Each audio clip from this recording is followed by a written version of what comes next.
اما بعد فقد قال اللہ تبارک و تعالی کما ورد ثلاث مرات فی القرآن الکریم اعوذ باللہ من الشیطان الرجیم بسم اللہ الرحمن الرحیم هو الذی ارسل رسولہ بالہدى ودین الحق لیظہرہ علی الدین کلہ وقال تبارک و تعالی کما ورد فی سورۃ المائدہ اليوم اکملت لکم دینکم واتممت علیکم نعمتی ورضیت لکم الاسلام دینا وقال جل وعلا کما ورد فی سورۃ آل عمران ان الدین عند اللہ الاسلام وقال کما ورد فی نفس السورہ ومن یبتغ غیر الاسلام دینا فلن يقبل منہ وقال جل وعلا کما ورد فی سورۃ الحجرات قالت الاعراب آمنا قل لم تؤمنوا ولكن قولوا اسلمنا ولما يدخل الايمان في قلوبكم صدق اللہ العظیم رب اشرح لي صدری ويسر لي امری واحلل عقدۃ من لسانی یفقہوا قولی۔ محترم ناظرین اور محترم خواتین، السلام علیکم ورحمۃ اللہ وبرکاتہ۔ سیرت النبی علی صاحب الصلاۃ والسلام کے ضمن میں جو دو گفتگویں اس سے قبل ہو چکی ہیں، ان میں سے پہلی گفتگو کا لب لباب یہ تھا کہ نبی اکرم صلی اللہ علیہ وسلم پر نبوت اور رسالت کے سلسلے کا منقطع ہو جانا، کہ اب آپ کے بعد نہ کوئی نبی آیا ہے نہ آئے گا تا قیام قیامت، یہ ایک واقعہ ہے اور ہمارے لیے جزو ایمان ہے، لیکن اس میں حضور کی فضیلت کا کوئی خاص پہلو نہیں ہے۔ حضور کی فضیلت کا جو پہلو ہے وہ اصل میں تکمیل نبوت اور رسالت ہے، کہ آپ پر نبوت کی بھی تکمیل ہو گئی اور رسالت کی بھی تکمیل ہو گئی۔ دوسری گفتگو میں ہم نے نبوت کی تکمیل کا جو مظہر اول ہے، تکمیل ہدایت قرآن مجید کی شکل میں، وہ ہدایت کا سلسلہ جو وحی آسمانی کے ذریعے سے چلا آ رہا تھا، انبیاء کرام کو اللہ کی طرف سے آ رہا تھا، وہ اپنے نقطۂ عروج کو پہنچا، مکمل ہو کر ختم ہو گیا۔ اب آج ہماری گفتگو کا موضوع ہے کہ نبوت کی تکمیل کا دوسرا مظہر کیا ہے۔ میں نے جو آیت پہلے بھی تلاوت کی تھی اور آج پھر آغاز میں تلاوت کی ہے، وہ یہ ہے کہ 3 مرتبہ قرآن مجید میں یہ الفاظ آئے ہیں، هو الذی ارسل رسولہ بالہدی ودین الحق لیظہرہ علی الدین کلہ۔ وہی ہے اللہ جس نے بھیجا ہے اپنے رسول صلی اللہ علیہ وسلم کو 2 چیزیں دے کر، الہدی ہدایت کاملہ قرآن حکیم، اور دین حق ایک سچا نظام، عادلانہ نظام، اللہ کا نظام، دین حق، تاکہ اسے غالب کریں پورے کے پورے دین پر یا تمام ادیان پر۔ یہ الفاظ قرآن مجید میں 3 دفعہ آئے ہیں، سورہ توبہ آیت نمبر 33، سورہ فتح آیت نمبر 28، سورہ صف آیت نمبر 9۔ اب اس میں معلوم ہوا کہ حضور صلی اللہ علیہ وسلم 2 چیزیں دے کر بھیجے گئے، ایک الہدی جس میں ہدایت کامل ہو گئی، جس پر ہماری گفتگو ہو چکی ہے، دوسرے دین حق، اور دین حق بھی تکمیل پا گیا حضور پر، جیسے کہ سورہ مائدہ کی آیت میں نے آپ کو سنائی، الیوم اکملت لکم دینکم واتممت علیکم نعمتی ورضیت لکم الاسلام دینا۔ آج کے دن میں نے تمہارے لیے تمہارے دین کو کامل کر دیا اور تمہارے لیے اپنی نعمت ہدایت کا اتمام کر دیا، اور اب ہمیشہ کے لیے تا قیام قیامت میں راضی ہو گیا ہوں کہ تمہارے لیے دین اسلام ہے۔ اسی حوالے سے میں نے مزید سورہ آل عمران کی 2 آیات کا حوالہ دیا، ان الدین عند اللہ الاسلام، اللہ تعالیٰ کے نزدیک معتبر دین، مقبول دین صرف اسلام ہے۔ اور نفی کے انداز میں بھی کہا گیا وَمَن يَبْتَغِ غَيْرَ الْإِسْلَامِ دِينًا فَلَن يُقْبَلَ مِنْهُ، جو کوئی اسلام کے سوا کسی دین کو اختیار کرے گا وہ اس کی جانب سے قبول نہیں کیا جائے گا۔ اس کے علاوہ میں نے سورہ حجرات کی آیت نمبر 14 کا بھی حوالہ دیا ہے، کہ جس میں ایمان اور اسلام کا ایک فرق واضح کیا گیا ہے۔ چنانچہ فرمایا گیا قالت الاعراب آمنا قل لم تؤمنوا ولكن قولوا اسلمنا۔ اے نبی صلی اللہ علیہ وسلم، یہ بدو کہہ رہے کہ ہم ایمان لے آئے، ان سے کہہ دیجئے کہ تم ایمان نہیں لائے ہو، ہرگز ایمان نہیں لائے ہو، بلکہ یوں کہو کہ ہم مسلمان ہو گئے، ہم اسلام لے آئے۔ ولما يدخل الاسلام فی ایمان فی قلوبکم، اور ابھی تک ایمان تمہارے دلوں میں داخل نہیں ہوا۔ گویا کہ حضور صلی اللہ علیہ وسلم پر جہاں ایک طرف ہدایت کامل ہو گئی، دین کامل ہو گیا۔ اب یہاں سمجھنا ہے کہ دین کہتے کسے ہیں۔ دیکھیے عربی زبان میں دین کا جو بنیادی مفہوم ہے وہ ہے جزا و سزا۔ ہم کہتے ہیں مالک یوم الدین، جزا و سزا کے دن کا مختار مطلق ہے۔ یہ دین جو ہے اصل میں اسی سے ایک لفظ بنا ہے، دین، قرض۔ وہ قرض وہ شے ہے جو واپس آتی ہے، جیسے کسی عمل کی جزا یا سزا آتی ہے واپس اس عمل کے کرنے والے کی طرف لوٹتی ہے، اسی طرح قرض ہے، اس کے مقابلے میں ہبہ ہے، ہدیہ ہے۔ یہ واپسی کے لیے نہیں ہوتا، دین واپسی کے لیے ہوتا ہے۔ تو یہ در حقیقت جزا و سزا کے لیے بنیادی لفظ ہے جو قرآن مجید میں آیا۔ چنانچہ ایک سورہ مبارکہ کا آپ کو معلوم ہے آغاز ہے، ارأیت الذی یکذب بالدین، کیا تم نے دیکھا اس شخص کو کہ جو دین کا انکار کرتا ہے، جزا و سزا کا انکار کرتا ہے۔ اچھا ظاہر بات ہے کہ جزا و سزا کسی قانون کے تحت ہوتی ہے۔ جزا ہے تو اس قانون کے مطابق زندگی گزاری گئی ہے اور اس کی خدمت کی گئی ہے اس نظام کی، تو اچھا بدلہ ملے گا، اور اگر اس کی خلاف ورزیاں کی گئی ہیں، قوانین توڑے گئے، تو سزا ملے گی۔ اسی سے یہ قانون کے معنی میں آ گیا۔ اور ظاہر بات ہے کہ قانون دینے والا کوئی ہوتا ہے، شارع کون ہے، قانون ساز کون ہے؟ وہ ظاہر بات ہے کہ جو شخص کا بھی یہ اختیار ہے کہ وہ قانون بنائے، وہ ہے کہ جس کے لیے کہا جائے گا کہ یہ اس کا دین ہے۔ قرآن مجید میں یہ لفظ سورہ یوسف میں آیا۔ حضرت یوسف علیہ السلام کے پاس جب ان کے چھوٹے بھائی بنیامین آئے ہیں تو وہ انہیں اپنے پاس روکنا چاہتے تھے، لیکن یہ ہے کہ جو قانون تھا بادشاہ کا نظام، وہ انہیں اس کی اجازت نہیں دیتا تھا۔ ما کان لیأخذ اخاہ فی دین الملک، بادشاہ کا نظام کیا تھا وہاں؟ اصل میں حضرت یوسف علیہ السلام بادشاہ تو نہیں تھے، بادشاہ تو وہ تھا جس نے خواب دیکھا تھا، جس کی تعبیر حضرت یوسف علیہ السلام نے بتائی تھی، اور اس نے پھر آپ کو ایک بہت بڑا عہدہ دیا تھا، اور گویا کہ یوں سمجھیے وزیر اعظم کہہ لیجئے، وزیر خوراک کہہ لیجئے، جو بھی اس کو کہنا چاہیں، وہ ان کو عہدہ دیا گیا۔ لیکن ظاہر بات ہے کہ نظام وہاں، قانون جو تھا وہ بادشاہ کا تھا۔ اس بادشاہ کے قانون میں ان کے لیے گنجائش نہیں تھی کہ اپنے بھائی کو روک سکتے۔ تو اللہ تعالیٰ نے انہیں ایک ہیلہ سجھایا اور اللہ تعالیٰ نے اسے اپنی طرف منسوب کر لیا۔ کذالک کدنا لیوسف ما کان لیأخذ اخاہ فی دین الملک، اسی طرح ہم نے یوسف کے لیے ایک تدبیر بنا دی، ایک ہیلہ بنا دیا۔ تو دین الملک کیا ہوا؟ وہ نظام جس میں اختیار مطلق بادشاہ کے پاس ہوتا ہے، اس کی زبان سے نکلنے والا لفظ قانون ہے۔ اس قانون کی اطاعت کرنے والوں کو خطابات بھی ملیں گے، خلعتیں ملیں گی، انعامات سے نوازا جائے گا، اور اس قانون کی خلاف ورزی کرنے والوں کو سزائیں دی جائیں گی، اور خاص طور پر جو اس پورے نظام سے بغاوت کر دے، ظاہر بات ہے انہیں کچل دیا جائے گا، انہیں قتل کر دیا جائے گا۔ تو یہ ہے دین الملک۔ اور اس کے مقابلے میں قرآن مجید میں ایک لفظ آیا ہے دین اللہ۔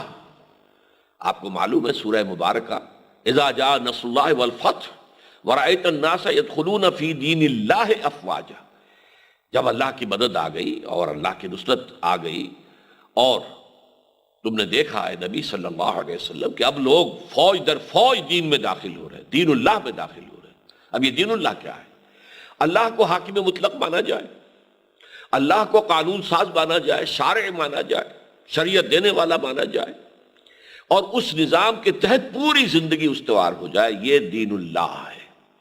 تو دین الملک کے مقابلے میں دین اللہ۔ اب آج کے حوالے سے میں ایک اصطلاح آپ کے سامنے لا رہا ہوں، اور وہ ہے دین الجمہور۔ آج کی پوری دنیا میں جسے کہ سب سے زیادہ عمدہ نظام سمجھا جاتا ہے جمہوریت، وہ اصل میں کیا ہے؟ دین الجمہور، کیونکہ وہاں اصل اختیار جمہور کے پاس ہے۔ Sovereignty belongs to the people، حاکمیت عوام، اور حاکمیت کے جو اصل حامل ہیں ان کے نمائندے جو چاہیں قانون بنا دیں۔ وہ چاہیں تو دو مردوں کی شادی کو لیگلائز کر دیں، اس کو رجسٹر کریں، جن میں سے ایک مرد شوہر کا درجہ رکھے گا قانون کی نگاہ میں، اور دوسرا مرد جو ہے وہ بیوی کا حصہ کا مقام رکھے گا۔ تو ان کو اختیار ہے، جو چاہیں شراب پر پابندی لگا دیں، چاہے شراب کی کھلی اجازت دے دیں، چاہے زنا جو ہے اس کے اوپر کوئی سزا دے، چاہے کہہ دے کہ زنا بالرضا ہے تو قطعاً کوئی جرم نہیں ہے، کوئی سزا نہیں ہے۔ گویا کہ اختیار مطلق ہوتا ہے جمہور کے نمائندوں کا، اس کے تحت جو پورا نظام بنے گا، جو پولیٹیکو سوشو اکنامک سسٹم جو بنے گا، وہ دین الجمہور ہوگا۔ تو آج کی دنیا میں دین الجمہور ہے جس کا رواج ہے۔ اب میں آتا ہوں اس بات کی طرف کہ یہ دین کے نظام میں بھی، جیسے کہ میں نے عرض کیا تھا، کہ ہدایت میں بھی ارتقا ہوا تدریجاً۔ یہ ہدایت ترقی کرتے ہوئے اپنے نقطۂ عروج کو قرآن حکیم میں الہدا کی شکل میں دنیا کے سامنے آ گئی۔ اسی طرح دین کے معاملے میں بھی ارتقا ہوا ہے۔ دیکھیے، ایک زمانہ وہ تھا کہ جو لوگ غاروں میں رہتے تھے، اب وہاں کوئی میونسپلٹی بھی نہیں تھی، کوئی سڑکوں کی صفائی بھی نہیں تھی، کوئی نالیاں نہیں تھی کہ انہیں صاف کرنا ہو، کوئی نظام تھا ہی نہیں سرے سے، بلکہ ہر جو ہے غار کا مالک وہ گویا کہ مختار مطلق تھا۔ I am the monarch of all, I survey, میں جو چاہوں کروں اپنی غار کے اندر، کوئی مجھ سے پوچھنے والا نہیں۔ لہذا وہاں نظام کوئی نہیں تھا، اور جب نظام نہیں تھا تو گویا کہ افراد کو بہت زیادہ آزادی حاصل تھی۔ اب اس کے بعد تمدنی ارتقاء کا پہلا مرحلہ آیا، قبائلی نظام۔ ایک قبیلہ ہے، تم اس قبیلے کو بلونگ کرتے ہو، تمہارے قبیلے کا فلاں سردار ہے، تمہیں اس سردار کی اطاعت کرنی ہوگی، تمہارے قبیلے کی یہ ریت ہے، یہ رسم ہے، یہ رواج ہے، تمہیں اس کی پابندی کرنی ہوگی۔ یہ قبائلی نظام ہے، یہ گویا کہ سوشل ایولیوشن، عمرانی ارتقاء کا پہلا مرحلہ ہے۔ اب یہاں آپ نے دیکھا کہ اب وہ آزادی پر قدغنیں لگ گئیں۔ جو قبیلے کا سردار ہے، اس کا حکم آپ کو اچھا لگے نہ لگے ماننا ہوگا۔ کوئی رسم ہے، ریت ہے، رواج ہے اپنے قبیلے کی، آپ کو ذاتی طور پر وہ پسند نہ ہو تب بھی آپ کو پابندی کرنی پڑے گی۔ تو جیسے جیسے نظام کا ارتقاء ہوا، انسان کی انفرادی پابندی کم ہوتی گئی اور اجتماعی پابندی بڑھتی چلی گئی۔ اب اس کے بعد اگلا سٹیج آیا جسے ہم کہتے ہیں سٹی سٹیٹس، شہری ریاستیں۔ ایک شہر میں 3 قبیلے، 4 قبیلے، 5 قبیلے آ کر آباد ہو گئے۔ اب ہر قبیلہ اپنی جگہ پر مکمل یونٹ ہے، اس کا سردار ہے اور اس کا حکم جو ہے وہ قبیلہ مانتا ہے۔ لیکن یہ جو 3، 4، 5 قبیلے ایک شہر میں رہ رہے ہیں، ان کے درمیان معاملہ کس بنیاد پر ہوگا؟ تو یہاں سے اب سوال پیدا ہوا، کچھ نہ کچھ دستور ہونا چاہیے۔ یعنی قبائل کے درمیان اگر کوئی جھگڑا اٹھے تو کیا طے ہوگا، کس طرح ہوگا، کس طریقے سے معاملات طے کیے جائیں گے۔ ایک قبیلے کا آدمی دوسرے قبیلے کے آدمی کو قتل کر دے تو پھر کیا دیت ہوگی، کیا اس کا خون بہا ہوگا؟ تو کوئی نہ کوئی، چاہے وہ لکھا ہوا نہ ہو، لیکن ایک دستور کی شکل دنیا کے اندر پیدا ہو گئی۔ اب میں ان چیزوں کی مثال دیتا ہوں آپ کو سیرت النبی سے علیہ صاحب الصلاۃ والسلام۔ مکہ ایک قبیلے کا شہر تھا۔ مکے میں صرف قرشی رہ سکتے تھے، قریش، یا قریش کے حلیف، کسی نہ کسی قرشی سردار کا حلیف بن کر کوئی شخص مکے میں ٹھہر سکتا تھا، یا قریش کے غلام، اور کوئی چوتھا قسم کا آدمی مکے میں نہیں رہ سکتا تھا۔ یہ ایک قبیلہ تھا، اور اس میں ان کا دارالندوہ بھی تھا، مشورے بھی کرتے تھے، اس لیے کہ گھرانے تو کئی تھے نا، قبیلہ تو ایک ہے، اس میں گھرانے ہیں۔ جیسے ہمارے ہاں وٹو قبیلہ ایک بڑا قبیلہ ہے، اس میں مانے کے، لالے کے، شامت کے، فجے کے، یہ مختلف جو ہیں گھرانے ہیں۔ اس طرح قریش کے اندر یہ بنو امیہ ہیں، یہ بنو ہاشم ہیں، یہ بنو عدی ہیں، یہ بنو تیم ہیں۔ تو اس طریقے سے ان کے جو ہے وہ گھرانے موجود تھے، لہذا انہوں نے ایک دارالندوہ بنا رکھا تھا، اس میں وہ بیٹھ کر فیصلے کرتے تھے۔ لیکن مدینہ منورہ جو ہے وہ اصل میں ایک ہائر سٹیج تھی سوشل ایولیوشن کی، جو حضور کے زمانے میں تھی، اور وہ یہ کہ وہاں 5 قبیلے رہتے تھے۔ 2 وہ تھے جنہیں ہم کہیں گے سنز آف دی سوائل، اوس اور خزرج۔ 3 تھے یہودی قبیلے جو وہاں آ کر آباد ہو گئے تھے۔ وہ 3 یہودی قبیلے جو ہیں وہ بھی ان قبائل میں سے، اوس اور خزرج میں سے کسی نہ کسی کے حلیف ہوتے تھے۔ اب ان کے مابین ایک بات طے تھی مثال کے طور پر کہ اگر اوس کا آدمی خزرجی کو قتل کرے گا تو وہ 1/3 دیت دے گا، یعنی فرض کیجئے کہ پھر وہ 100 اونٹ دے گا خون بہا کے طور پر۔ یعنی اگر کوئی اوسی کسی خزرجی کو قتل کرے گا تو 3 گنا دیت دے گا، 300 اونٹ دے گا فار ایگزامپل۔ خزرجی اوسی کو قتل کرے گا تو صرف 100 اونٹ دے گا، دیت کم ہوگی۔ اب آپ سوچئے کہ اوسی نوجوانوں کے خون کھولتا ہوگا کہ کیا ہماری جان کی قیمت جو ہے وہ خزرجی جوان کی قیمت سے کم ہے؟ لیکن بہرحال آپ کو رہنا ہے، یہاں مدینے میں رہنا ہے۔ خزرج کا قبیلہ بڑا تھا اور یہ چھوٹا قبیلہ تھا، آپ کو ماننا پڑے گا۔ اس کے بعد اگلی سٹیج آئی ہے، اور یہ بھی حضور کے زمانے تک مکمل ہو چکی تھی، اور وہ کیا تھی؟ عظیم امپائرز، عظیم مملکتیں وجود میں آئیں۔ رومن امپائر، ایرانین امپائر صدیوں سے چلی آ رہی تھی، اور یہ 2 سپر پاورز تھی اس وقت کی۔ اب کیا ہوا؟ قبیلے بھی ہیں، قومیں بھی رہ رہی ہیں، مختلف علاقہ بھی ہے، اس میں ایک بادشاہ ہے، بادشاہ کا خاندان ہے، بادشاہ قانون بناتا ہے، بادشاہ ٹیکس لیتا ہے، اگر کوئی مظاہرت کر رہا ہے تو اس کی کھیتی میں سے حصہ چلا جائے گا جاگیردار کو، اور جاگیردار کے تھرو بادشاہ کو، اگر کوئی کپڑا بن رہا ہے تو اس کے اوپر ٹیکس لگے گا جو بادشاہ کو چلا جائے گا۔ اب بادشاہ وہاں محل بنائے گا، عیش کرے گا، اور ساتھ ہی انہی ٹیکسز کو اس کے بل پر فوج کھڑی کر دے گا، اور وہ فوج جو ہے اگر عوام میں سے کسی نے بھی سرتابی کی، کوئی بغاوت کی، تو ان کا سر کچلنے کے لیے تیار ہوگی۔ یہ نظام تھا جس میں کہ بدترین ظلم جو ہے انسان پر اپنی انتہا کو پہنچ گیا۔ محنت کرے کسان، عیش کرے جاگیردار، اور اس سے آگے بڑھ کر بادشاہ۔ محنت کرے کرگے پر بیٹھ کر بننے والا، اور عیش کر رہا ہے اس سے ٹیکس لے کر وہ جو بادشاہ ہے۔ اور ظاہر بات ہے کہ اب بادشاہ کا قانون جو ہے مسلط ہو گیا ہے، اور اب عوام جو بھی ہے وہ بادشاہ کے قانون کے پابند ہیں، انہیں تو اس کے قانون پر چلنا ہوگا۔ انسان کی آزادی گھٹتے گھٹتے یہاں تک آ گئی۔ یہ ہے وہ وقت جب کہ محمد الرسول اللہ صلی اللہ علیہ وسلم کو مبعوث کیا گیا۔ یہ جو نظام بڑھتے بڑھتے امپائر اور عظیم مملکتوں کی شکل اختیار کر گیا تھا، اب اس نظام کے ظلم سے نجات دلانے کے لیے اللہ تعالیٰ نے اپنے نبی صلی اللہ علیہ وسلم کے ذریعے دین حق، سچا نظام، عادلانہ نظام، معتدل نظام وہ عطا فرمایا، اور یہ نظام اب مکمل کر دیا۔ فرمایا الیوم اکملت لکم دینکم واتممت علیکم نعمتی ورضیت لکم الاسلام دینا۔ اب اسی میں بات عرض کرنا چاہتا ہوں کہ جب حضور صلی اللہ علیہ وسلم کی حیات دنیاوی کے آخر میں جب چیلنج کر دیا گیا تھا کہ اب تمہارے لیے جو ہے کوئی موقع نہیں ہے مشرکین کے لیے یہاں رہنے کا، یا تو ایمان لے آئیں اور یا قتل عام ہو جائے گا، تو اب فتح کے بعد، اور خاص طور پر اس اعلان کے بعد، فتح مکہ کے بعد بھی صورت ہو گئی تھی، لیکن یہ اس اعلان کے بعد تو پھر ایک بہت بڑی بات ہو گئی، تو لوگ جو ہیں فوج در فوج اسلام میں داخل ہونے شروع ہوئے، لیکن ان میں سے سب کے سب مومن نہیں تھے۔ یہی وجہ ہے کہ سورہ حجرات کے اندر کہا گیا قالت الاعراب آمنا قل لم تؤمنوا ولکن قولوا اسلمنا۔ یہ بدو کہہ رہے ہیں کہ ہم ایمان لے آئے، نبی ان سے کہیے تم ایمان نہیں لائے، اس مغالطے میں نہ رہو، اس غلط فہمی میں نہ رہو، تم یوں کہو کہ ہم اسلام میں آ گئے، نظام میں داخل ہو گئے، نظام کی بالادستی ہم نے قبول کر لی، اللہ کی حاکمیت، اللہ کے رسول کی جو ہے بالادستی ہم نے تسلیم کر لی، تو اس نظام میں تو تم آ گئے ہو، لیکن مومن اس وقت بنو گے جبکہ ایمان تمہارے دلوں کے اندر کھپ جائے گا۔ وَلَمَّا يَدْخُلِ الْإِيمَانُ فِي قُلُوبِكُمْ، ابھی تک ایمان تمہارے دلوں میں داخل نہیں ہوا۔ تو گویا کہ یہ نظام میں داخلہ تھا کہ اللہ کی حاکمیت اور اللہ کے نمائندے کی حیثیت سے اس کے رسول صلی اللہ علیہ وسلم کی اطاعت کو انہوں نے تسلیم کر لیا، مسلمان ہو گئے۔ تو دین اسلام ہے، اور وہی دین ہے جسے اللہ نے ہمیشہ کے لیے اب نوع انسانی کے لیے پسند کر لیا ہے۔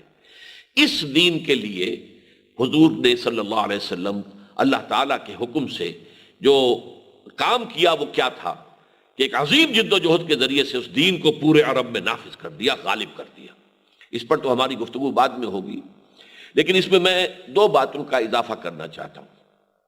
آج سے 1400 سال قبل دین مکمل ہو گیا، اور اس کے بعد انسان کو آزادی دے دی گئی کہ اب قرآن و سنت کی دو آنکھیں تمہیں عطا کر دی گئی ہیں، اس سے جو نئے مسائل پیدا ہوں ان میں اجتہاد کرو، لیکن قرآن میں جو کچھ ہے وہ ہمیشہ کے لیے واجب الاطاعت ہے، اور رسول کی جو سنت ثابتہ ہے وہ ہمیشہ کے لیے واجب الاتباع ہے۔